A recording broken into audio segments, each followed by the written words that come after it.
ಪ್ರಶ್ನೆ ಏನಂತಂದ್ರೆ, ಗ್ಯಾರಂಟಿ ಹೆಸರಲ್ಲಿ ಅಥವಾ ಇನ್ಯಾವುದೋ ಒಂದು ಯೋಜನೆ, ಗೃಹಲಕ್ಷ್ಮಿನೇ ಇರ್ಬೋದು, ಇನ್ಯಾವುದೋ ಒಂದು ಯೋಜನೆ ಇರ್ಬೋದು, ಯೋಜನೆ ಹೆಸರಲ್ಲಿ ಎಲೆಕ್ಷನ್ಗೂ ಮೊದಲು ನೀವು ನಮ್ಮನ್ನು ಗೆಲ್ಸಿದ್ರೆ ಹಣ ನಿಮಗೆ ಮುಂದೆ ಅಕೌಂಟಿಗೆ ಹಣ ಹಾಕ್ತೀವಿ, ಹಣ ಕೊಡ್ತೀವಿ, ಈಗ ಹೇಳೋದು ಆಮಿಷ ಅಲ್ವಾ? ಅದು ಭ್ರಷ್ಟಾಚಾರದ ಇನ್ನೊಂದು ರೂಪ ಅಲ್ವಾ? 100ರಲ್ಲಿ 100% ಅದು ಕರಪ್ಷನ್. ಅದಕ್ಕೆ ಯಾವುದೇ ಇದಿಲ್ಲ.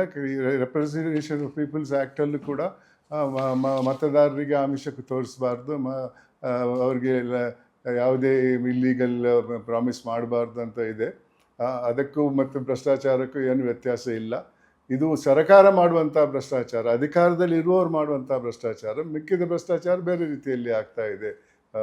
ವೈಯಕ್ತಿಕವಾಗಿ ನನ್ನ ಅನಿಸಿಕೆಯಲ್ಲಿ ಮತದಾರರಿಗೆ ಅಥವಾ ಪ್ರಜೆಗಳಿಗೆ ಚುನಾವಣೆ ಸಮಯದಲ್ಲಾಗಲಿ ಅದಕ್ಕಿಂತ ಮೊದಲಿಗಾಗಲಿ ಚುನಾವಣೆ ಹಿನ್ನೆಲೆಯಲ್ಲಿ ನೀವು ಪ್ರಾಮಿಸ್ ಮಾಡಿದ್ದೆಲ್ಲ ಭ್ರಷ್ಟಾಚಾರವೇ. ಅದು 5 ಗ್ಯಾರಂಟಿ ಇಲ್ಲಿ ಇರ್ಬೋದು, 1 ಗ್ಯಾರಂಟಿ ಬಿಹಾರಲ್ಲಿ ಇರ್ಬೋದು, ಮಿಕ್ಕಿದ ಕಡೆ ಇನ್ನಷ್ಟು ಗ್ಯಾರಂಟಿಗಳಿರ್ಬೋದು. ಅದು ಖಂಡಿತವಾಗಿ ಭ್ರಷ್ಟಾಚಾರ. ಮತಕ್ಕೆ ಪಡೆಯೋಕ್ಕೆ ಲಂಚ ಕೊಡೋದು, ಅದಕ್ಕೆ ನೇರವಾಗಿ ಕ್ಯಾಶ್ ಕೊಟ್ಟು ಓಟ್ ತಗೊಂಡಂಗೆ ಆಗ್ತದೆ ಇದು. ಸೊ ನನ್ನ ಅನಿಸಿಕೆಯಲ್ಲಿ ಇಂಥ ಪ್ರಾಮಿಸ್ಗಳು ಕಾನೂನು ಬಾಹಿರ.